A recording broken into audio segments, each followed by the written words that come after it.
Olá, pessoal. Então, eu vou iniciar aqui a nossa aula de revisão, tá? Falando lá desde o bacharelismo liberal e indo até o final do regime militar, tá bom?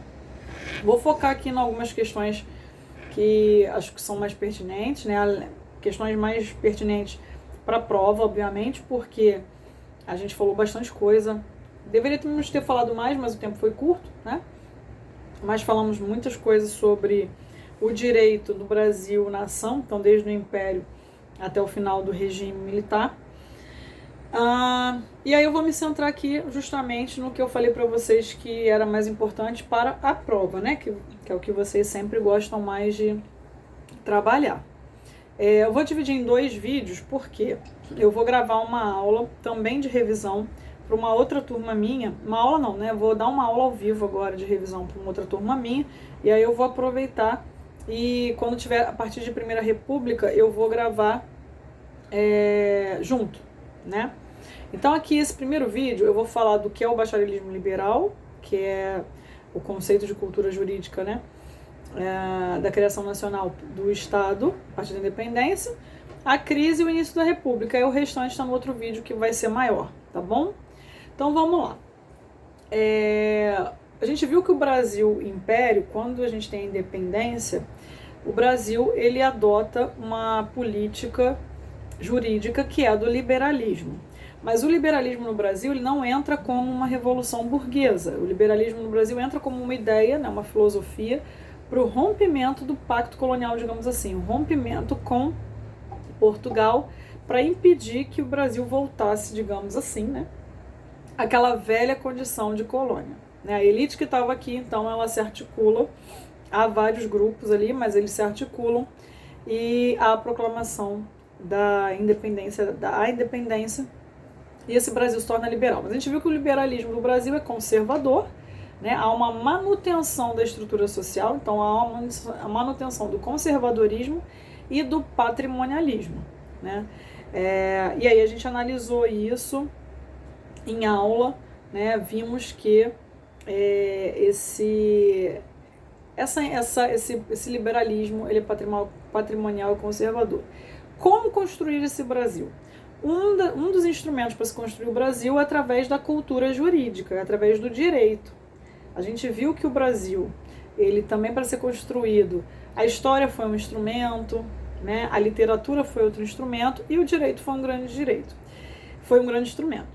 Então, como o direito agiria nisso? Bem, através do chamado bacharelismo liberal. Esse bacharelismo liberal, essa conceituação, é o conceito dado para a criação de uma cultura jurídica nacional.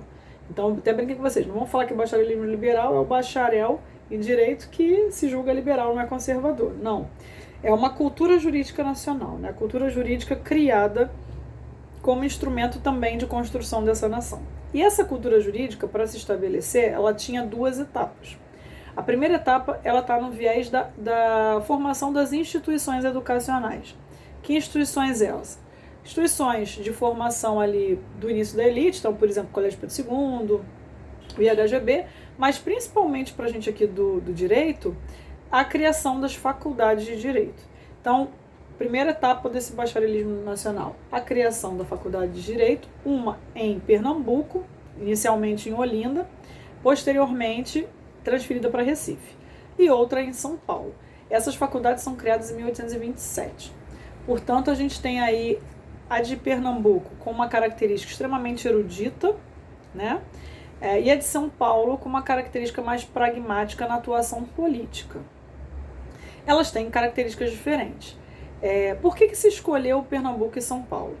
Por questões estratégicas, aquele velho medo do separatismo. Pernambuco foi uma localidade que teve várias revoluções, né? A gente botei lá no slide para vocês a revolução, né? Movimentos já em 1817, 1824, já depois da independência, 1848.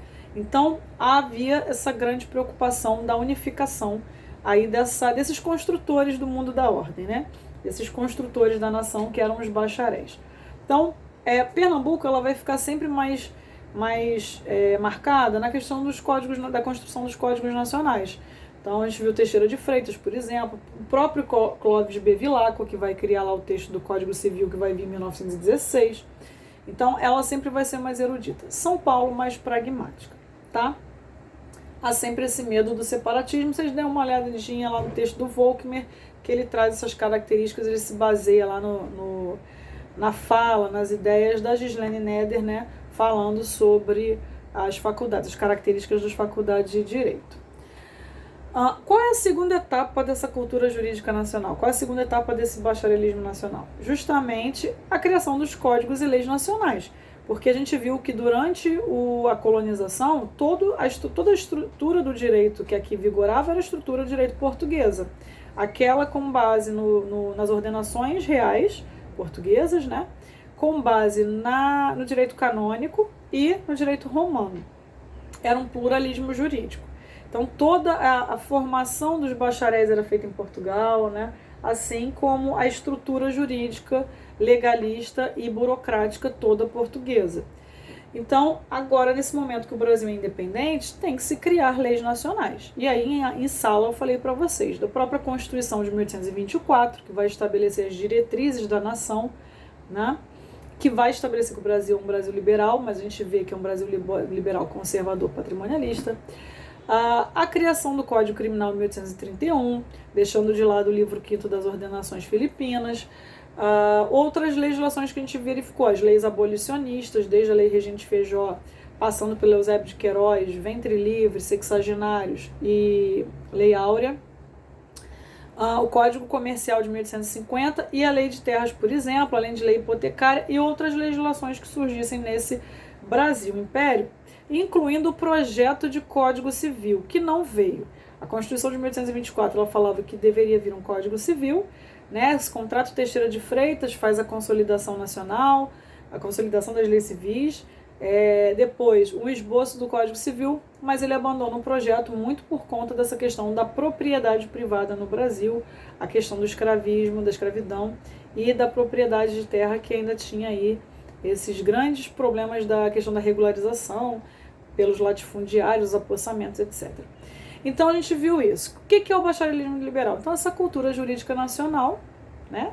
É esse instrumento um dos instrumentos de criação dessa nação liberal Brasil, a partir de 1822, com duas etapas. A primeira etapa sendo a formação dos bacharéis, que iriam atuar inclusive na política, esses homens queriam compor o mundo da ordem, e que também iam criar, que após formados criariam os códigos nacionais. Lembrando que a gente não tem uma ruptura definitiva nesse modelo cultural jurídico com a independência. Por quê? Acabei de falar, a gente tem um liberalismo conservador patrimonialista e os primeiros códigos nacionais eles estão sendo escritos por homens que participaram daquela governabilidade colonial ou que se formaram nas escolas portuguesas. No caso do Código Criminal, por exemplo, de 31 e na própria Constituição. Então a gente tem uma permanência, sim, de boa parte dessa cultura jurídica, ao mesmo tempo que a gente tem uma ruptura com essa questão do liberalismo e desses códigos nacionais que vão sendo criados e se adaptando à própria estrutura econômica e social. Quando esse império ele entra em crise, a gente vê que a crise imperial ela é mais forte a partir da década de 60, principalmente na entrada da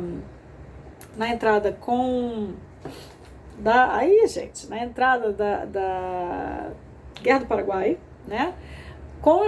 Externamente, o mundo ele está vivendo também um movimento de revoluções liberais, na Europa principalmente. Então, essas ideias chegam muito forte aqui desse liberalismo chamado mais radical, no caso do Brasil Império. Né? A gente tem uma separação mais fortalecida entre liberais radicais e liberais moderados, né? A formação dos partidos republicanos que se iniciam a partir da década de 70. Então, a gente tem uma nova composição ideológica dessa década de 70 no Brasil, ao mesmo tempo tem uma grande crise econômica e política surgida após a Guerra do Paraguai. O aumento também da defesa da abolição é muito perceptível, inclusive com as leis que vão vir no final do Império, e essa crise imperial, o estopim dela é justamente a Lei Áurea. Por que a gente pode falar isso? Porque dentre ali os vários movimentos políticos que vão ali se articular contra um governo imperial, os conservadores, principalmente os latifundiários de cafeicultores, eles ainda eram grandes apoiadores.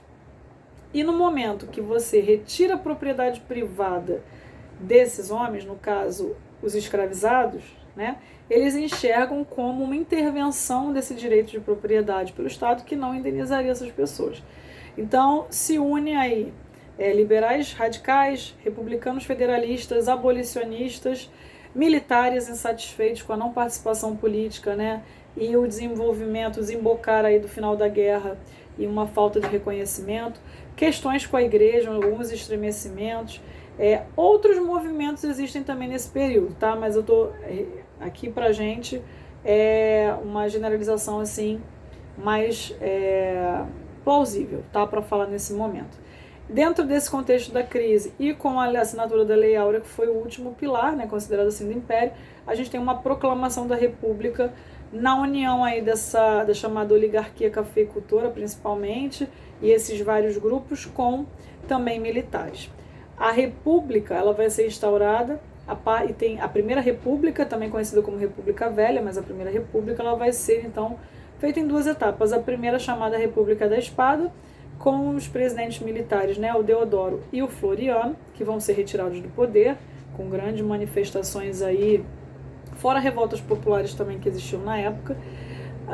E logo depois se inaugura a chamada República Oligárquica, formada por presidentes civis, bacharéis em direito, mostrando uma continuidade jurídica, e eu tenho que falar mais sobre isso para lembrar. E que depois vai se manter até o final da década de 20, através da política dos governadores, com base no voto de cabresto, né? E a chamada política do café com leite pela alternância do poder entre paulistas e mineiros. É justamente a crise entre paulistas e mineiros que vai culminar depois no chamado golpe de 30. E aí vocês assistam o próximo vídeo que vai falar aí sobre a República, Vargas e o período militar, as informações para a prova, tá bom?